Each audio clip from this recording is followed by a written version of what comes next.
10 minutes is never long enough to explain things, but maybe I should just upload to YouTube. But I got more people listening on TikTok, but most probably don't want to.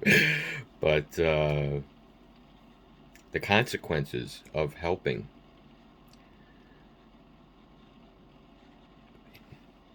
When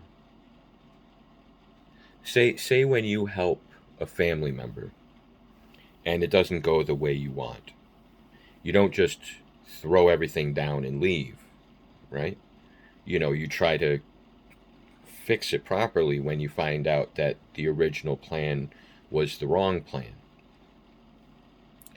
This is something that we don't have a good habit of doing on the activist side of things.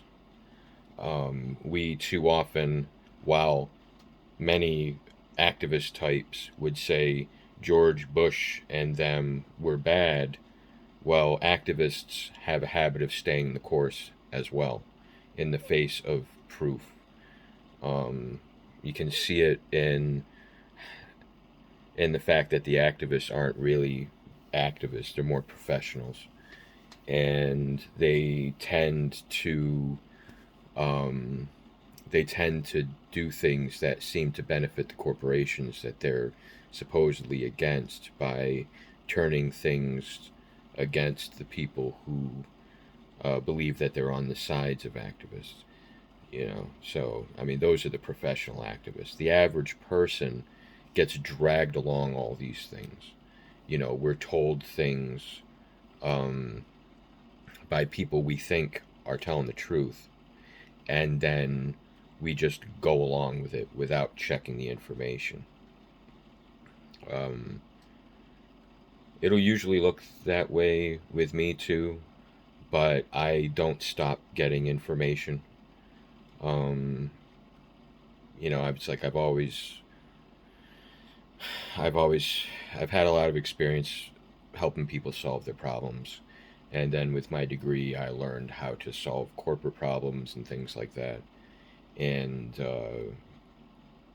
people think I just work on computers because it's an easy thing for me to just say. Because I mean, it doesn't matter now. I'm trained to check people's work, and I'm trained to help make it work better. To give advice on how to make it work better. But when so many people have doubled down on the wrong things, when they find out that they've hurt people, when the whole thing that they're doing is supposed to be saving people, you really do find out who the good people are, and none of them are at the top. They can't handle the consequences because they're professional activists. If they find out that they've been causing those kind of issues, the good ones would just stop being activists, but then they don't have anything else to do because they never learned how to work. And they don't. I mean, they have attitudes like mine, where it's very hard to work with other people because you're not an average worker. You know things other people don't. You see things other people don't.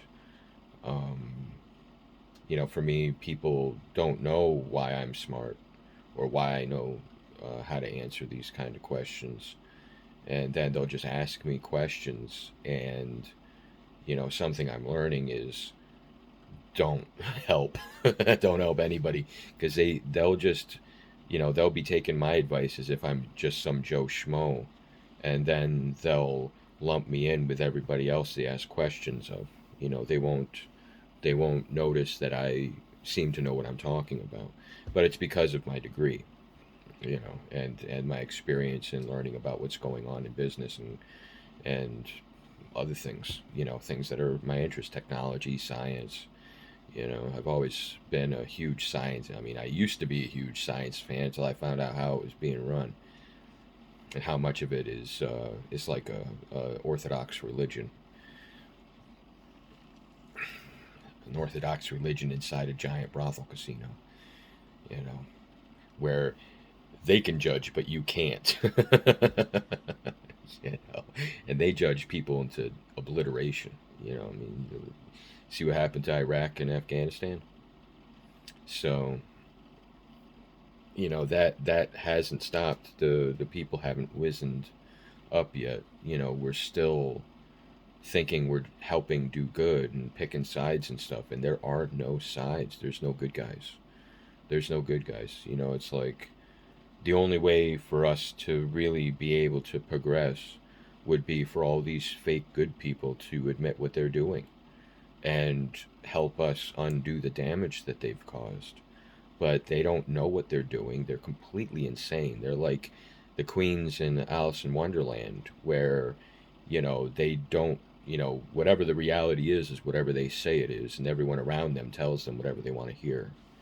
And they think that they're doing good, as far as what they believe good is. But they see the human race like a big dog kennel. They don't know what life is supposed to be. They see things through the lens of slavery without realizing they're seeing things through the lens of slavery. We've been slaves for too long, the human race.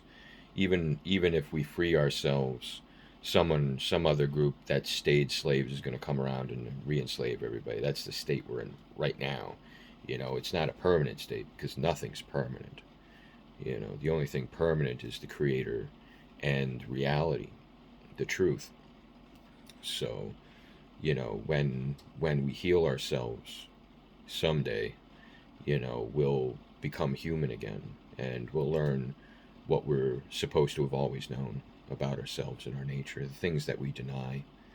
We seem to only think we need to deny, certain things because we're guided by liars. So we don't really know what to enforce and what to deny because no one knows the truth.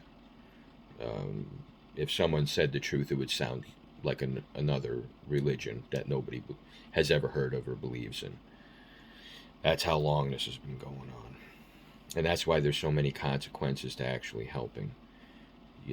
When I was helping everybody with Israel, and I don't mean like helping Israel, I was a huge critic of Israel along with everybody else. The things that they did, just like the Bush regime, people doing whatever they feel is necessary to solve whatever problem they know about, but we just don't know, and we just have to go along with it on faith, you know. But but then I started getting sick of the crowds that were leading the criticism of Israel, and I wanted to find out for myself instead of hearing things from them. And I knew the easiest way to find out about people is to learn from their kids, because kids can't lie, not like adults can, and that's where the issues were in all these discussions anyways, was with the kids. So I know how to get information firsthand. I don't need other people to tell me. um, I mean, if I have access to the information. uh, but I don't like filling in the blanks with guesses. I mean, I'll say if I'm guessing, or based on what I know. But I learned that the only way, the problems in Israel need to be solved. The people in Israel need to be helped, and that's the only way Palestine will ever be free. And someday, when everyone stops helping them kill each other, Palestine will more likely than not become an Israeli state. You know, the geography of it is too screwed up for it to be part of another country. It just isn't the. And I don't mean Palestine. I mean like Jordan or Syria or something like that, or Egypt. Nobody wants to be involved with what's going on in Palestine. It's a terrorist country where everybody is enslaved to the terrorists. It's like the inner city, where everybody's enslaved to the prostitutes and the pimps and the criminals. So, you can say everybody is, but some places are worse than others. Some places have some sense of freedom. Anyways, love y'all. 10 minutes is up.